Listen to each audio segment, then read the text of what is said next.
नमस्ते, मी दिव्यांग भव्य क्रांती संघटना महाराष्ट्र राज्य संस्थापक अध्यक्ष विजय काका कुलकर्णी बोलत आहे।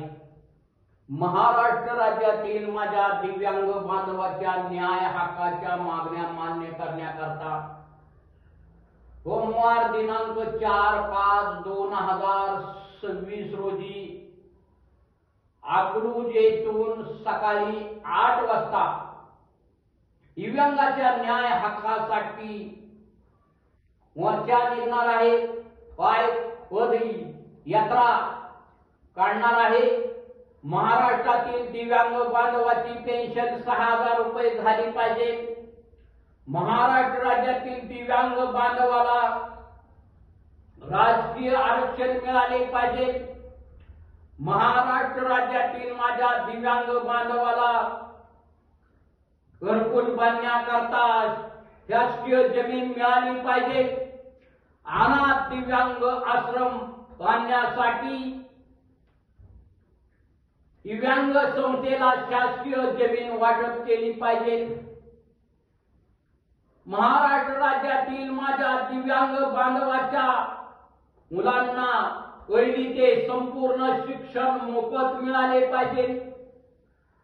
महाराष्ट्रातील माझ्या दिव्यांग बांधवाला व्यवसाय करण्याकरता समाज कल्याण अपंग वित्त महामंडळाचे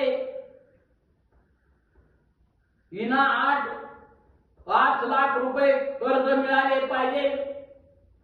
तसेच माझ्या महाराष्ट्र राज्यातील दिव्यांग बांधवाला व्यवसाय करण्याकरता ग्रामपंचायत, नगरपंचायत, नगर परिषद, महानगरपालिका यांचे असणारे व्यापारी गाळे मिळाले पाहिजेत। याच्याकरता अकलूज मधून दिनांक सोमवार 4/5/2026 रोजी पायी पदयात्रा निघणार आहे। तरी महाराष्ट्रातील माझ्या तमाम दिव्यांग बांधवाला हात जोडून नम्रतेची विनंती आहे की ह्या पदयात्रेकरता आपण सर्वांनी गट विसरून सर्वांनी मोठ्या संख्येने उपस्थितीत राहून अकलूज ते पुणे अपंग कल्याण आयुक्तालय येथे पदयात्रा निघणार आहे। त्या पदयात्रेत आपण सगळ्यांनी मोठ्या संख्येने उपस्थितीत राहावा।